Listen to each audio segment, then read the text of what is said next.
So, good morning, good afternoon, good evening, whatever the time you're watching my video. Hello to everyone, to my beautiful viewers.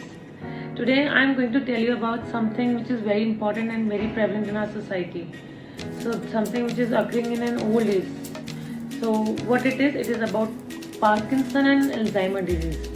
Look, these conditions are something which can happen with anyone, and it doesn't mean that it happens with few selected people. कम या ज़्यादा it happens almost with everyone. तो अब we'll see with my video one can judge कि अगर मेरी as 60 से ज़्यादा हो रही है, if I'm going towards old age, what are the chances of having Alzheimer's and what are the conditions?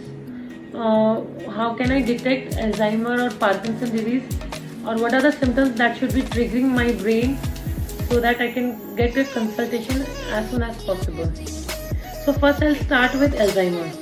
What is Alzheimer? It is basically in a cognitive dysfunction in an old age when we see around 60-65 where our memory gets less. So basically what happens is that there is an acetylcholine fall in our brain.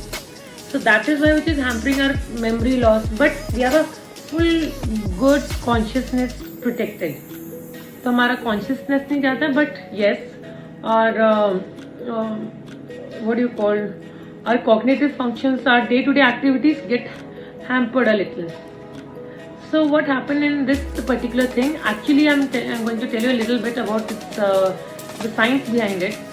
Your cortex, your brain gets atrophied. It gets smaller with time. And there is something called alpha, something which is actually getting deposited in our brain tissue, that is senile plaques. So this is something plaque-like things which is get deposited in your parenchymal tissue in the brain.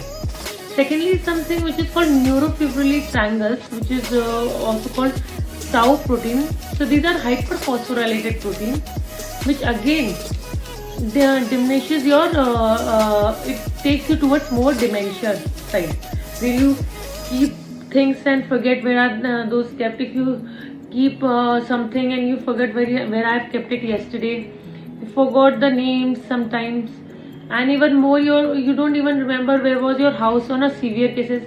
So if you see the severity of dementia, it goes along with your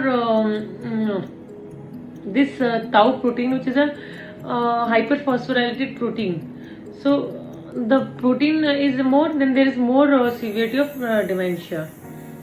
Of course, Alzheimer has lot of pros and cons and many things which depends, like age factor is there. But if some babies or some kids, they have a Down syndrome, then there is a chances of early onset of Alzheimer's too. So one should be very cautious. If somebody in your nearby relatives having Down syndrome, they can have this Alzheimer disease as an early onset. There are many drugs which is available nowadays which can treat with it. So which we have to increase. Actually, basically our acetylcholine levels goes down in our brain. So we have to increase that. So there are something which is acetylcholine esterase inhibitor. So something which breaks down the acetylcholine will stop that thing in our brain. So that will be again donepezil, rivastigmine, and with these are the drugs which directly stop the degradation of acetylcholine, whatever is there in our brain left. So again, that is very helpful for Parkinson disease.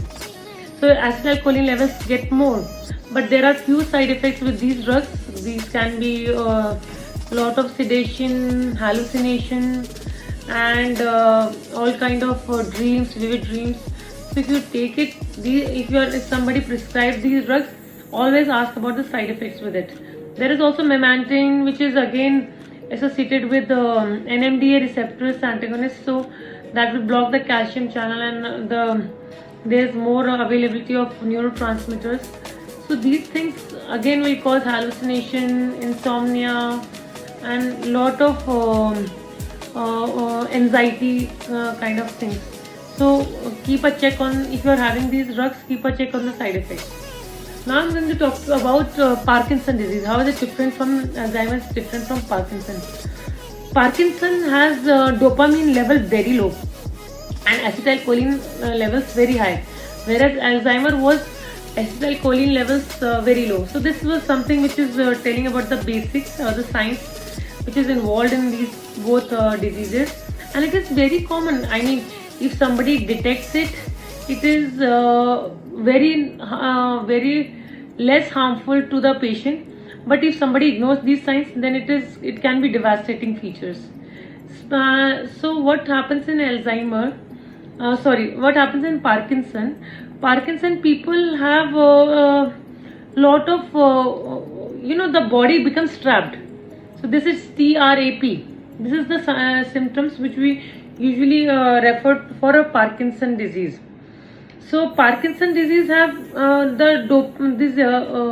brain tissues have dopaminergic neurons get lost with time. Again, it starts mostly after 60 age, and it has similar symptoms somewhat, but dementia comes at a very late stage in Parkinson disease. So there is this alpha-synuclein deposits in our brain.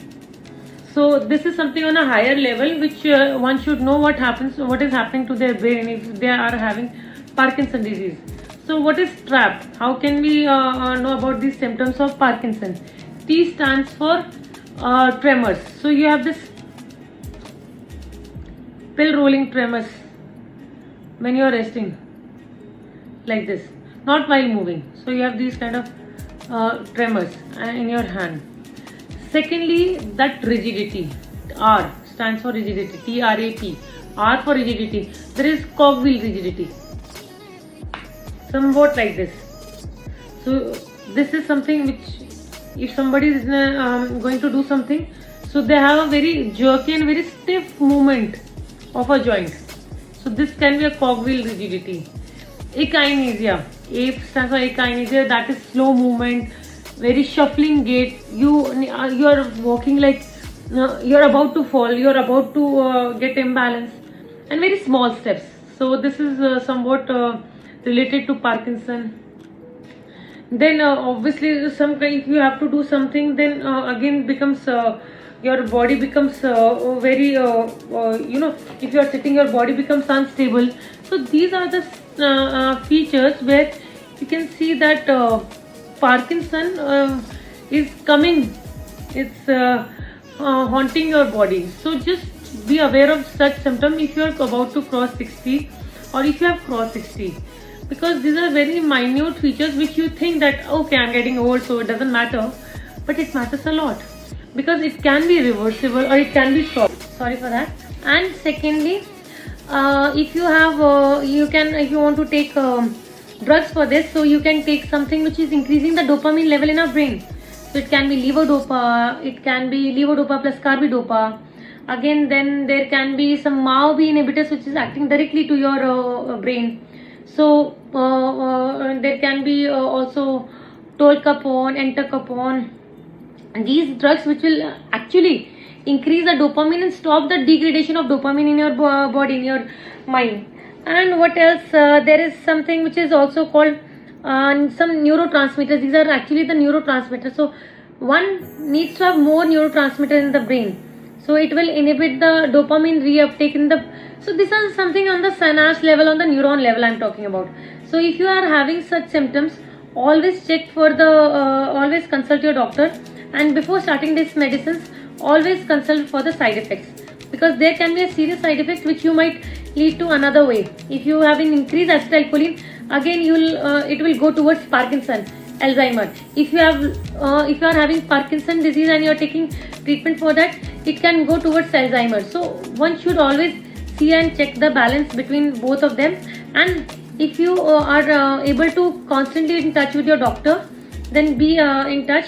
I hope my videos been little it will be helpful for spreading some kind of awareness about these diseases which can be ignored by many people, and many even my people who are staying in remote areas, villages, and some people who are not aware and might ignore such symptoms. This video might be helpful for them too. Thank you very much. Love you all.